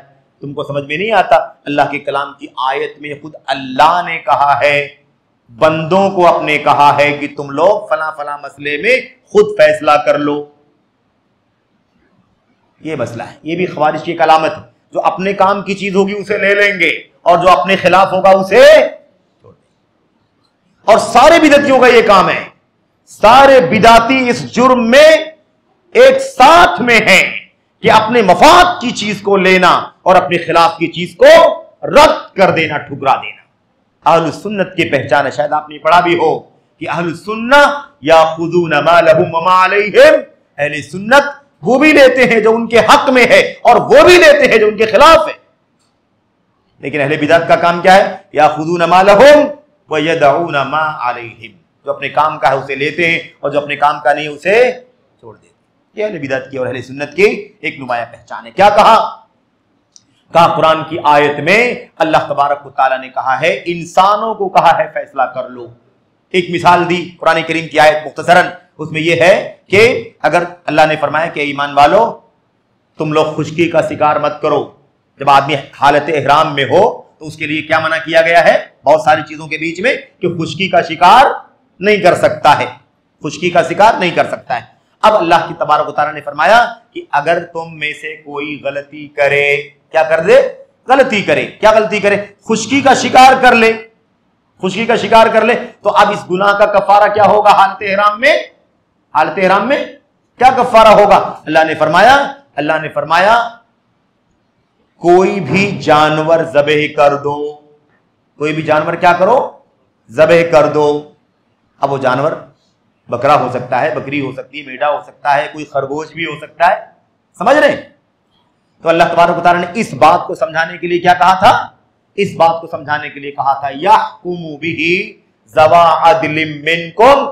उसका फैसला कि कफ़ारे में क्या देना चाहिए, इसका फैसला तुम में से दो लोग जो अदलो इंसाफ करने वाले हो वो फैसला कर दे। जो फैसला कर देंगे वही काम कर ले। अल्लाह तबारक व तआला ने कफ़ारे के मसले में फैसला करने का अख्तियार किसको दे दिया? इंसानों को दे दिया। दे दिया कि नहीं दे दिया? दूसरी आयत करीमा का अल्लाह तबारक व तआला फरमाता मियां बीवी में झगड़ा हो जाए, मियां बीवी में झगड़ा, और आजकल तो सुबह शाम झगड़े होते हैं। सबसे ज्यादा मुफ्तियों के पास जो केस आते हैं वो ज़ौजैन के झगड़े, निकाह तलाक के, तलाक व खुला के झगड़े आते हैं, फतवे पूछे जाते हैं। क्या हुआ? कहा अगर दोनों में इख्तिलाफ हो जाए तो फिर उस मसले को हल करने के लिए एक रास्ता क्या है? तलाक देने से पहले एक रास्ता क्या है? फबअसू हकमन मिन अहलिही व हकमन मिन अहलिहा। मर्द की तरफ से, लड़के की तरफ से एक आदमी हकम आए, हकम जज फैसला करने वाला, और एक औरत की तरफ से आए। अल्लाह फरमाता है दोनों की तरफ से फैसला करने वाला एक एक आए। अगर अल्लाह तबारक व तआला उन दोनों के दरमियान अगर भलाई डाल देगा तो कोई बात नहीं है, वो दोनों फैसला कर ले। अगर अल्लाह तबारक व तआला क्या फरमाया तो उसके अंदर हकम मिन अहली व हकम मिन अहलिया इन युरीदा इस्लाहन युवफ़्फ़िक़िल्लाहु बैनहुमा। अगर ये मियां बीवी अगर दोनों इस्लाह करना चाहेंगे तो अल्लाह दोनों में तालमेल पैदा कर देगा, इत्तेफाक पैदा कर देगा। अब्दुल्लाह बिन अब्बास ने फरमाया ये आयत करीमा भी देखो, इसमें अल्लाह फैसला करने वाला किसको बता रहा है? लड़की की तरफ से एक आदमी आए वो फैसला करे और एक लड़की की तरफ से। तो तुम लोग आयत करीमा लेके बैठे हो, इनिल हुक्मु इल्ला लिल्लाह, अल्लाह के सिवा कोई फैसला करने वाला नहीं है। ये देखो अल्लाह खुद अपने कलाम के अंदर एहराम की हालत में फैसला करने वाला इंसान को बना रहा है और यहां पर मियां बीवी के झगड़े में फैसला करने वाला इंसानों को बना रहा है। तो अब ये बताओ कि क्या मसले को सुलझाने के लिए, झगड़े को खत्म करने के लिए इंसान का फैसला करना, इस बात को समझाने के लिए क्या कहा? ये बताओ वहां पर कफ्फारा देने के लिए जानवर के बारे में फैसला करना है और यहां मियां बीवी के झगड़े के बारे में फैसला करना है। मियां बीवी के झगड़े के मामले में फैसला करना या कफ्फारे के मामले में फैसला करना, ये ज्यादा बड़ा मसला है। या दो मुसलमानों की जमात में इख्तलाफ हो गया है, उसमें सुलह कराने का मसला ज्यादा बड़ा है कि नहीं? अगर छोटे मसले में मुसलमानों के फैसले से मसला हल किया जा सकता है ताकि छोटा मसला हल हो जाए, तो बड़े मसले को तो बदर्जे औला हल कर लेना चाहिए आपस में तीसरे को सालिस बना करके उसके फैसले पर मुत्तफिक हो जाना चाहिए। बात समझ में आ गई कि नहीं आ गई? राफिजियों से, खारजियों से कहा समझ में बात आ गई कि नहीं आ गई? उन लोगों ने कहा हाँ बात समझ में आ गई। और ये जब समझाया अब्दुल्ला बिन अब्बास ने तो यंजुरु बादुहुम इला बाद, वो उसको देख रहा है और वो उसको देख रहा है। क्यों? इसलिए कि आयत करीमा मालूम है, उसका माना मालूम। एक आयत पकड़ करके बैठ गए। कुरान करीम की कितनी आयतों में अल्लाह तबारक व तआला ने ये मसला समझाया। दूसरी बात, ये तो पहली बात थी ना। दूसरी बात क्या थी? जब कत्ल किया तो लौंडी क्यों नहीं बनाया, ये एतराज था ना। अब मसला ये है कि अली बिन अबी तालिब के मुकाबले में कौन था? मुआविया, और साथ में हजरत उम्मुल मोमिनीन आयशा। इब्न अब्बास ने फरमाया जालिमो, अपनी मां को लौंडी बनाओगे? किसको लौंडी बनाने की बात कर रहे हो? उम्मुल मोमिनीन आयशा है सामने वाली फौज के अंदर। अगर तुम लौंडी बनाने की बात करते हो और जैसे लौंडियों के साथ सोहबत की जाती है, अगर वैसा ही तुम उम्मुल मोमिनीन आयशा के बारे में सोचते हो और बोलना चाहते हो तो ये कुफ्र है। अगर तुम उनको अपनी मां मानते हो, कुरान में अल्लाह ने फरमाया कि तुम्हारी माएं वो अज़वाजुहु उम्महातुहुम, नबी की बीवियां तुम्हारी माएं।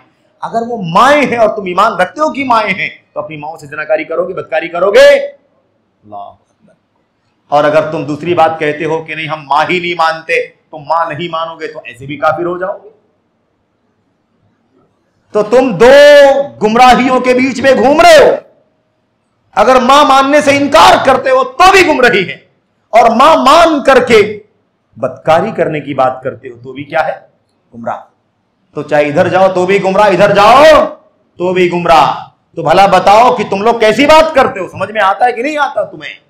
इब्न अब्बास ने समझाया, मसला समझ में उनके आ गया। उन्होंने कहा अब तो मसला हल हुआ कि नहीं हल हुआ? उन्होंने कहा मसला हल हो गया। अच्छा, तीसरा इतराज क्या था? अमीरुल मोमिनीन का नाम लफ्ज हटा दिया अपने नाम के सामने से अली बिन अबी तालिब ने, तो अमीरुल काफिरीन हो गए। कहा तुम लोगों ने कैसे तय कर लिया कि अमीरुल मोमिनीन नहीं लिखा तो अमीरुल काफिरीन हो गए? कहां लिखा अमीरुल काफिरीन हो गए? एक फरीक एतराज कर रहा, भाई मैं हम नहीं मानते आपको अमीरुल मोमिनीन। उन्होंने कहा भाई ठीक है नहीं मानते हो तो मेरे नाम के आगे से अमीरुल मोमिनीन का लफ्ज हटा दो। तुम्हारे लफ्ज हटाने से मैं अमीरुल मोमिनीन से बाहर नहीं चले जाऊंगा। अमीरुल मोमिनीन हूं मैं, हूं, लोगों की बैत हुई है, अमीरुल मोमिनीन हूं मैं। अगर तुम नहीं मानते हो ना मानो, मेरे नाम के आगे से हटाने की बात करते हो मैं हटा देता हूं, लेकिन नाम के सामने से हट जाने से क्या मैं अमीरुल मोमिनीन बाकी नहीं रहूंगा? बाकी रहूंगा। तुम लोग नहीं समझते? इससे बड़ी मिसाल देता हूं, ये तो अली बिन अबी तालिब की बात है। अब्दुल्ला बिन अब्बास, इतने बड़े आलिम और इमाम उम्मत में कहां पाओगे? अब्दुल्ला बिन अब्बास ने फरमाया सुलह हुदैबिया का मौका था, अबू सुफियान था सामने से, इस्लाम लाने से पहले की बात है इसलिए मैं था कह रहा हूं। अबू सुफियान और दूसरा कौन? सुहैल बिन आमर, अबू सुफियान और सुहैल बिन आमर और नबी करीम सल्लल्लाहु अलैहि वसल्लम के बीच में क्या हो रही है? सुलह हुदैबिया हो रही है। अली बिन अबी तालिब ही का वाकया, यही बैठ करके मुआहिदे को लिख रहे थे। अल्लाह के नबी ने कहा, अली लिखो, हाज़ा मा सालहा अलैहि कुरैश व मुहम्मद रसूलुल्लाह सल्लल्लाहु अलैहि वसल्लम। अली लिखो, ये मुआहिदा हो रहा है कुरैश के बीच में और मुहम्मदुर रसूलुल्लाह सल्लल्लाहु अलैहि वसल्लम के बीच में। जैसे ही लिखा अली बिन अबी तालिब ने, मुशरिकीन ने एतराज कर दिया, कहा नहीं, हम आपको अल्लाह का रसूल मानते तो मसला ही क्या था? फिर तो मामला ही नहीं, क्या मामला ही कुछ नहीं था, हम तो ईमान ले आते, कलमा पढ़ लेते, लेकिन हम आपको अल्लाह का रसूल नहीं मानते, इसलिए ये लफ्ज हटाइए, ये लफ्ज हटाइए। जैसे उन्होंने कहा अमीरुल मोमिनीन का लफ्ज हटाइए, मुशरिकीन ने कहा अपने नाम के आगे से। मामला इतना था कि वहां नाम के आगे रसूलुल्लाह था और यहां अली के नाम से पहले अमीरुल मोमिनीन था। यहां नाम से पहले हटाना और वहां नाम के बाद हटाना। अल्लाह के नबी सल्लल्लाहु अलैहि वसल्लम ने फरमाया, अली ठीक है, मैं अल्लाह का रसूल हूं, अल्लाह जानता है कि मैं अल्लाह का सच्चा रसूल हूं, अगरचे तुम मानो या ना मानो। अली मिटा दो मेरे नाम के आगे से रसूलुल्लाह का लफ्ज। मिटा दिया गया।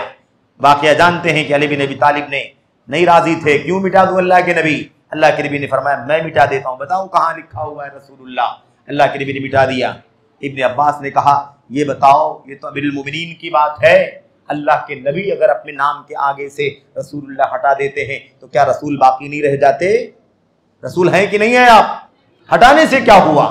तो अगर अल्लाह के नबी के नाम के आगे से रसूलुल्लाह हटाने से आप रसूल बाकी रहते हैं, कोई फर्क नहीं पड़ता, तो अली के नाम के आगे से अमीरुल मोमिनीन हटाने से कोई फर्क नहीं पड़ेगा। आप अमीरुल मोमिनीन हैं जैसे पहले थे। एतराज खत्म हो गया कि नहीं खत्म हो गया? लोगों ने कहा हाँ हाँ, एतराज खत्म हो गया। और उसके बाद उसी मजलिस में 2000 खारजियों ने तौबा कर लिया और उठाया अपना लकड़ी डंडा और जो भी हथियार लिया था सीधे उठे और अली बिन अबी तालिब रज़ी अल्लाह तआला अन्हु की फौज में शामिल हो गए। 4000 लोग जो थे वो उसी खारजियत पर अड़े रहे, डटे रहे, जो बाद में मारे गए। खैर, यहां क्या है, अगर साहबे किराम, बात क्या चल रही थी, हम लोग वाकई में डूब गए, हम लोग इस मुनाजरे के अंदर चले गए। मामला क्या था? साहबे किराम के फहमो अमल का मकाम, साहबे किराम के फहमो अमल का मकाम। अगर साहबे रसूल अब्दुल्लाह बिन अब्बास के फहम और उनके अमल का एतबार खारजी न करते और न समझाते, न बतलाते, इस आयत का माना ये है, इस आयत का माना ये है, इस हदीस का माना ये है, इस हदीस का माना, अगर ये न समझाते, नबी अलैहिस्सलाम के सहाबी न समझाते, तो ये सब के सब क्या हो जाते? सब के सब खारजियत की राह पर चलते और सब के सब खारजियत की राह पर मारे जाते। इनमें कोई भी सहाबी नहीं था। गलतफहमी निकाल दो जहन से। ये शुबहा पैदा करते हैं आज बहुत सारे लोग कि हाँ, उस्मान गनी के कत्ल करने में फला सहाबी का हाथ, अली बिन अबी तालिब को कत्ल करने में फला सहाबी का हाथ। खबरदार, ये जुर्म है। किसी सहाबी का किसी के खून में मुलव्वस होना साबित नहीं, जुर्म है ये जो इस तरह की बातें करते हैं। तो ये सब के सब कौन थे भाई? खवारिज कौन थे? ये नबी के सहाबा के बाद के तबके, ताबीन के दौर के थे। अब ताबीन के दौर में जो खारजी हो गए तो खारजी हो गए ना, जो तौबा करके आ गए वो सुन्नत पर आ गए, और जो तौबा करके नहीं आए वो बिदअत पर रहे और मारे गए तो बिदअत पर मारे गए। बात समझ में आ रही कि नहीं आ रही है? ये है। तो सहाबे किराम के फहम का और उनके अमल का मकाम समझ में आ गया। ये सारे मसाइल जो चल रहे थे इसका ताल्लुक अकीदे से था। अकीदे की बिदात थी और एक अमल की बिदात भी है। अमल की बिदात, और वो वाकया क्या है मेरे भाइयों? वो अमल का वाकया, बस मैं आखिरी बात जिक्र करता हूं। बातें तो बहुत सारी थी लेकिन वक्त बहुत ज्यादा हो गया। एक बात आखिरी जिक्र करके, इशारा करके, बल्कि वाकया सब जानते हैं। वाकया अब्दुल्लाह इब्न मसूद रज़ी अल्लाह तआला अन्हु का, अबू मूसा अशअरी का, और कूफा की जामे मस्जिद में हल्का बना बना करके कंकरियां लेकर के सुभान अल्लाह, अल्हम्दुलिल्लाह, ला इलाहा इल्लल्लाह का वजीफा पढ़ने वालों का वाकया है। इमाम दारिमी ने अपनी किताब सुनन दारिमी में सही सनद के साथ नकल किया है। और वाकया खुलासा क्या है उसका? खुलासा यह है कि अबू मूसा अशअरी रज़ी अल्लाह तआला अन्हु ने कूफा की जामे मस्जिद में देखा कि लोग जो है मस्जिद के अंदर 5-5, 10-10 लोग घेरा बना करके, गोल गोल घेरा बना करके बैठते हैं और उनके बीच में हर आदमी के सामने कंकरियां हैं। हर आदमी के सामने कंकरी, मेरे सामने 100, आपके सामने, आपके सामने, आपके सामने, सबके पास 100-100 कंकरियां हैं। और उनमें एक उनका मॉनिटर है। एक उनका क्या है, अगुआ है, पेशवा है, और वो सबको कहता है सुभान अल्लाह कहो 100 मरतबा, ऐलान करता सुभान अल्लाह कहो, और उसके बाद सब लोग एक एक सुनकर सुभान अल्लाह सुभान अल्लाह सुभान अल्लाह सुभान अल्लाह, इस तरह से 100 गिनते हैं। फिर जब 100 पूरे हो जाते हैं तो कहता कब्बिरू मिअतन, 100 मरतबा तक अल्लाहु अकबर कहो, फिर फौरन कंकरी लेकर के अल्लाहु अकबर, ऐसे ला इलाहा इल्लल्लाह, ये कंकरियां लेकर के सुभान अल्लाह अल्हम्दुलिल्लाह, ये 10-20 लोग, वो 10-20 लोग, वो 10-20 लोग, जो ग्रुप गोल गोल हल्का बना हुआ है, सब लोग ऐसे ही कर रहे हैं। ये मंजर देखा अबू मूसा अशअरी ने, बहुत परेशान हुए और भाग करके, एतराज उन्हें समझ में आ गया गलत है, लेकिन ये अदब था। ये क्या था? अदब था कि खुद एतराज करने और डांटने के बजाय इलाके में, मोहल्ले में हमसे बड़े मकाम के सहाबी मौजूद हैं, हमसे बड़े आलिम मौजूद हैं, तो उन्होंने खुद डांटने के बजाय फजर की नमाज से पहले कहां पहुंच गए? हजरत अब्दुल्लाह इब्न मसूद रजी अल्लाह तआला अन्हु के घर। और बहुत सारे लोग अब्दुल्लाह इब्न मसूद के घर के सामने फजर की नमाज से पहले पहुंच करके इंतजार किया करते थे कि जब निकलेंगे तो सब आपके साथ में मस्जिद जाया करते थे। तो अबू मूसा अशअरी भी गए, देखा कुछ लोग खड़े हैं, पूछा इब्न मसूद निकले? लोगों ने कहा नहीं, अभी नहीं निकले, इंतजार कर रहे हैं। वो भी इंतजार करते रहे, सबके साथ में जब निकले तो साथ में गए। और फिर उसके बाद कूफे की मस्जिद में जैसे ही दाखिल हुए, खुलासा बतला रहा हूं, बीच में बहुत सारी बातें हैं, उन्होंने जाकर के कहा मा अराकुम तस्नऊन, ये मैं क्या देख रहा हूं, तुम लोग क्या कर रहे हो? ये तुम क्या कर रहे हो? मैं देख रहा हूं कि तुम हल्का बना बना करके गोल गोल बैठे हो और कंकरियों पर सुभान अल्लाह अल्हम्दुलिल्लाह कर रहे हो, ये तुम क्या कर रहे हो? उन्होंने कहा कि हम लोग अल्लाह तबारक व तआला की तस्बीह बयान कर रहे हैं, अल्लाह ताला की तकबीर, बड़ाई, अल्हम्दुलिल्लाह, सुभान अल्लाह, अल्लाहु अकबर, यही कर रहे हैं और कोई गुनाह का काम तो नहीं कर रहे। इब्न मसूद ने फरमाया अच्छा, अल्लाहु अकबर। जुमला क्या कहा था? कहा था अभी तो नबी सल्लल्लाहु अलैहि वसल्लम के कपड़े भी पुराने नहीं हुए, वफात को अभी ज्यादा दिन नहीं गुजरे, आपके प्याले नहीं टूटे, हादिही सियाबुहु लम तबला व हादिही आनियतुहु लम तुकसर, नबी आपके प्याले टूटे हैं, आपके बर्तन नहीं टूटे, आपके कपड़े नहीं पुराने हुए, बोसीदा हुए। इतना जल्दी तुम लोगों ने अल्लाह के नबी के दीन को बदल दिया, ये कौन सी बिदअत तुम लोगों ने निकाल दी? डांटने लगे और हल्के हल्के इसके पास जाकर के उस हल्के के पास डांटा, तीसरे चौथे जितने हल्के थे सबके पास जाकर के डांटा सबको, तुम क्या कर रहे हो? ये सब लोग यही बात, सब सहम गए, सुभान अल्लाह अल्हम्दुलिल्लाह कर रहे हो, गुनाह का काम तो कर नहीं रहे, फिर इब्न मसूद क्यों नाराज हो रहे हैं हमारे ऊपर? उन्होंने फरमाया अगर ये बहुत अच्छाई का काम, नेकी का काम कर रहे हो तो दो में से एक ही हो सकता है, या तो तुम लोग नबी और नबी के सहाबा से ज्यादा नेक हो गए हो, नबी और नबी के सहाबा से ज्यादा नेक हो गए हो, क्योंकि ये नेकी का काम नबी ने भी नहीं किया, आपके सहाबा ने भी नहीं किया। या तो ये होगा कि भाई तुम नबी के सहाबा से ज्यादा फजीलत वाले हो गए, इसलिए वो काम जो उन लोगों ने नहीं किया तुम उनसे ज्यादा नेक हो गए, इसलिए ये काम कर रहे हो। और या तो तुम लोग बिदअत का, या तो तुम लोग गुमराही का दरवाजा खोल रहे हो, गुमराही का दरवाजा खोल रहे हो। मा अस्रा हलकतकुम या उम्मत मोहम्मद, ए उम्मती मोहम्मद के लोगों, इतनी जल्दी हिलाक हो गए। उसको हिलाकत कहा, उस बिदअत को क्या कहा? हिलाकत कहा। देखने के लिए सुभान अल्लाह अल्हम्दुलिल्लाह ला इलाहा इल्लल्लाह है, लेकिन तरीका सुन्नत के खिलाफ बिदअत का, इसलिए क्या कहा उसको? हिलाकत। तुम हिलाक हो रहे हो, तुम तस्बीह गिनते हो, सुभान अल्लाह अल्हम्दुलिल्लाह, नेकी हासिल करने के लिए अल्लाह की कसम अपने गुनाहों को काउंट करो, मैं जमानत लेता हूं कि तुम्हारी कोई नेकी वेस्ट नहीं होगी। इब्न मसूद नाराज हो गए। अब जब बहुत नाराज हुए तो कहने लगे मा अरदना इल्लल खैर, ए अल्लाह के नबी के सहाबी अब्दुर्रहमान, अबू अब्दुर्रहमान कुन्यत थी उनकी, अबू अब्दुर्रहमान, मा अरदना इल्लल खैर, हमारा मकसद तो नेक है। मकसद पर आ गए, काम से कहां आ गए? मकसद पर आ गए। ये क्या कर रहे हो? ये तरीका तो नबी का नहीं था, सहाबा का नहीं था। तो समझ में आ गया कि हम लोग क्या कर रहे हैं? गलत कर रहे हैं। अब गलत करना समझ में आ गया तो नीयत पर, हमारी नीयत लेकिन अच्छी थी। हो सकता है काम गलत है आपके बताने के हिसाब से, लेकिन हमारी नीयत अच्छी। आज भी नीयत की बात करते हैं सारे बिदअती किसकी बात करते हैं? नीयत की बात। उसकी मिसालों का मौका नहीं है, वरना बहुत सारी मिसालें हैं, लोग नीयत की बात करते हैं। तो इसमें गलत क्या है? ठीक है, अजान से पहले दरूद नहीं है, अजान के बाद दरूद है। लेकिन अगर हमने पहले दरूद पढ़ लिया तो इसमें गलत क्या है? दरूद तो नेकी का ही काम है। अगर बाद में पढ़ना नेकी है तो पहले भी नेकी की नीयत से पढ़ रहे हैं। हमारा मकसद तो नेकी है ना, कि अल्लाह के नबी की सल्लल्लाहु अलैहि वसल्लम के ऊपर रहमत की दुआ की जाए और आपके लिए सलामती मांगी जाए अल्लाह तबारक व तआला से। ये बातें करते हैं। बहरहाल क्या हुआ मेरे भाइयों, जब ये कहा तो अब्दुल्ला बिन मसूद रज़ी अल्लाह ताला सख्त नाराज हुए और आपने फरमाया, अच्छा नियत की बात करते हो, हमारा मकसद अच्छा था। कम मिन मुरीदिन लिल खैरि लन युसीबहु, कितने सारे, बहुत सारे लोग ऐसे हैं जो नेकी का इरादा करते हैं लेकिन कभी नेकी हरगिज हासिल नहीं कर पाते। नेकी वो है जो नबी की सुन्नत में है, अमल भी नबी के अमल के मुताबिक और नीयत भी नबी की सुन्नत के पीछे जो नीयत होती है वो नीयत। अमल गलत है, नीयत अच्छे होने से कोई फायदा नहीं। जैसे अमल अच्छा हो नीयत गलत हो तो भी कोई फायदा नहीं, ऐसे ही। तो इब्न मसूद रज़ी अल्लाह तआला अन्हु ने ये जा करके समझाया। बात समझ में आ गई कि नहीं आ गई? ये कौन सी बिदअत थी?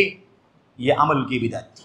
अकीदे की भी हो सकती है, अगर इसका माना समझे तो अकीदे की भी हो सकती है, लेकिन ये बज़ाहिर अमल की बिदअत थी। ये भी कौन लोग थे? ये भी सब दौरे सहाबा के सामने ताबीन थे। यानी इस तरह से गुमराहियां शैतान डालता है। अब क्या हुआ? कहते हैं जो रावी है ना, रिवायत करने वाले, आमर इब्न सलमा कहते हैं, फरअयना, हमने देखा इन लोगों को, ये जो बिदअतें कर रहे थे, तस्बीहात कंकरियों पर गिन रहे थे, जिनको इब्न मसूद ने डांटा था, तंबीह फरमाई थी, युताइलूनना यौमन नहरवान की जंग में यही सारे बिदअती हम पर नेज़े बरसा रहे थे, नेज़े फेंक फेंक करके हमको अजियत पहुंचा रहे थे, हमारी जान लेने की कोशिश कर रहे थे। क्या मालूम पड़ा? इब्न मसूद, अगर उनकी समझ, उनके फहम, अब कोई भी कह सकता। आज भी लोग कहते भाई ठीक है, इसमें कौन से ऐप की बात है? उंगली पर गिने, पत्थर पर गिने, या मशीन आ गई है आज, cut cut cut cut cut cut और 1 2 3 नंबर आगे बढ़ता है ना उसके अंदर, और मालूम पड़ता है अभी तो 1000 पढ़ा, 2000 पढ़ा, 10,000 पढ़ा, जो भी है। पहले तो क्या कहते हैं उसको, मैनुअल, और आजकल ऑटोमेटिक आ गई, चाइना वालों ने, सुबह शाम, है ना, सब मशीनें आ गई। तो अब कोई कहे भाई क्या है, ठीक है, इतना ही मसला है ना कि हमने पत्थर क्यों इस्तेमाल किया, कंकरी पे इस्तेमाल की। आजकल के सूफिया भी क्या करते हैं, उनके पास खजूर की बीजें होती हैं, उनके सामने इमली की बीजें होती हैं, लोग उसके जरिए गिनते हैं। कभी कभी किसी की मौत हो जाती है मोहल्ले में और उनके यहाँ बदअकीदगी होती है ना, तो वो लोग वो 1000 वाली तस्बीह लेकर के आते हैं, बल्कि कहीं देखा 1 लाख वाली लेकर के आए, उसको बाकायदा पिकअप से 4-5 लोगों ने पकड़ करके उतारा और उतार करके उसको हॉल में लेकर के गए, मैयत के घर में। ये क्या चीज है? अब मैयत हो गई है तो इसके लिए तस्बीह पढ़ना है ताकि इसको बख्शें, इसाले सवाब करें। ये सब क्या है मेरे भाइयों? सब का सब बिदअत है। तो चाहे सुभान अल्लाह पढ़े, अल्हम्दुलिल्लाह भी पढ़े, तो क्या हुआ? तरीका नबी करीम सल्लल्लाहु अलैहि वसल्लम का नहीं है। लेकिन ये माना कौन समझाएगा तो समझ में आएगा? नबी के सहाबा समझाएंगे तो समझ में आएगा, वरना वो इतने हल्के में बैठे हुए थे। एक हल्के में अगर 5 लोग भी हों, 10 लोग भी हों, तो आप सोचिए अगर 5 हल्के रहे होंगे तो 25 या 50 हो जाएंगे कि नहीं हो जाएंगे? किसी को समझ में आया कि गलत है? ये नहीं समझ में आया। सबको अच्छा लग रहा था कि ये काम क्या है, नेकी का काम। उनको लगता था सुभान अल्लाह, अल्हम्दुलिल्लाह, अल्लाह तबारक व तआला का जिक्र कर रहे हैं, ये कंकरी से क्या फर्क पड़ता है, हल्का बना करके बैठने से क्या फर्क पड़ता है। लेकिन ये अगर सहाबे किराम की समझ ना होती और अल्लाह के नबी सल्लल्लाहु अलैहि वसल्लम के सहाबी ने अपनी जिंदगी का, नबी की जिंदगी का और अपनी जिंदगी के अमल का भी हवाला दिया, ये काम जो तुम कर रहे हो, ये काम ना नबी ने कभी किया है ना हम सहाबा ने कभी किया है। यही तो कहा था, यही कहा था। इसलिए मालूम क्या पड़ा कि सहाबा के फहम और सहाबे किराम के अमल के बगैर मेरे भाइयों गुमराही आएगी, अकीदे का फसाद आएगा, सुन्नत के बजाय बिदअत आएगी और नेक अमल के बजाय बदअमली आएगी। ये नुकसान है, ये खसारा है। और सहाबे किराम की फहम पर, सहाबे किराम के अमल पर एतमाद करेंगे तो ईमान और अकीदा दुरुस्त होगा, अकीदा सलामत रहेगा, तौहीद सलामत रहेगी, सुन्नत पर अमल होगा, इंसान दलालत के बजाय हिदायत के रास्ते पर होगा। यही कहा था, या तो तुम ज्यादा हिदायत के रास्ते पर चल रहे हो, हमसे ज्यादा हिदायत के रास्ते पर, या तुम गुमराही का दरवाजा खोलने जा रहे हो। मेरे भाइयों और भी बहुत सारी बातें हैं, लेकिन ये चंद बातें मैं समझता हूं इस मौजू के हवाले से काफ़ी हैं। अल्लाह से दुआ करते हैं कि अल्लाह तबारक व तआला हमें सहाबे किराम के फ़हम व अमल का मकाम, सहाबे किराम के फ़हम व अमल का मकाम, इस हवाले से ये चंद मिसालें बतौर इबरत, बतौर नसीहत समझने की तौफीक अता फरमाए। और इस माने की बहुत सारी बातें जैसा कि हमने अर्ज़ किया, अल्लाह से दुआ करते हैं कि अल्लाह तबारक व तआला हमें इन चंद मिसालों से इस मौजू को समझने की तौफीक अता फरमाए, इबरत हासिल करने की तौफीक अता फरमाए। आमीन रब्बल आलमीन। सल्लल्लाहु अलैहि वसल्लम व बारक अला नबीना मुहम्मद व अला आलिहि व सहबिहि अजमईन। वस्सलामु अलैकुम व रहमतुल्लाहि व बरकातुहू।